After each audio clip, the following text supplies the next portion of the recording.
Ford Everest 2012. Bali ang problema nito ay ayaw gumana yung signal light.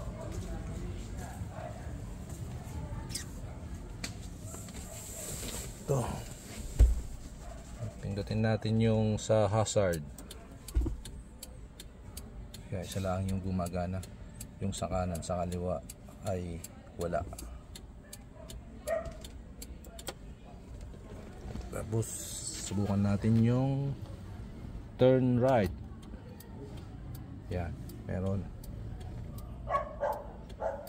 Pagdating naman sa kaliwa, ayun yun, nalagitik.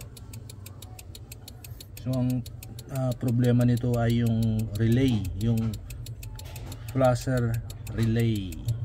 So papalitan natin. Meron tayong nabili sa Banawe. Ito 116.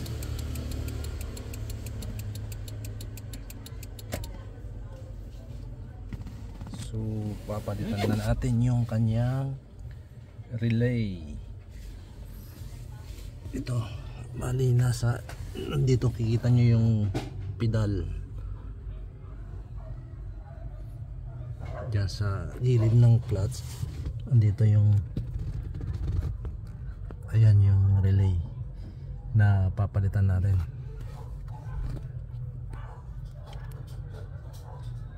Yan, bali ihilain, madali lang naman palitan ito.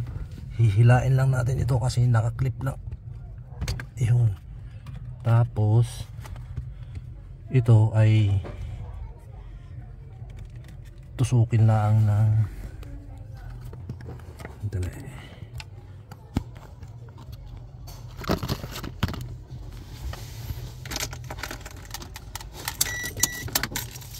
Ito tusukin lang ito kahit na screwdriver o ano, tapos silain. Ayun, ngayon ikabit na natin yung bago. Ito, snap on lang naman.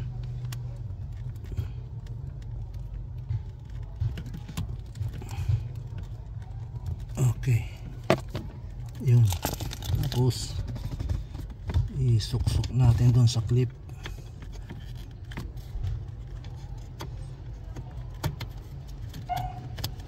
Yun lang, kabit na. Ngayon titisting natin ngayon.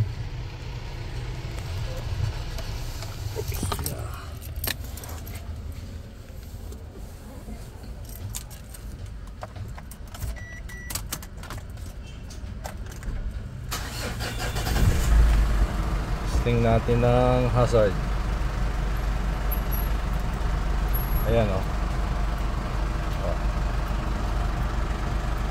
Gumagana na kaliwat kanan.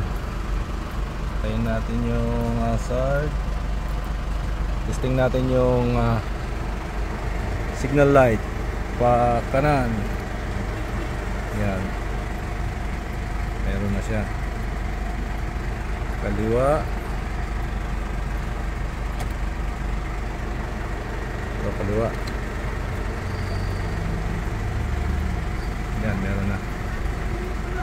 Ganun lang kasimple. Kaya hindi nyo na kailangan pumunta pa sa talyer, sa mga electrician para palitan. Kung kaya nyo naman, kayo na lang gagawa. At least medyo makatipid kayo ng konti. Testing natin dalawa. Yan. Okay na, gumagana na parehas. Yun, maraming salamat sa inyong panonood.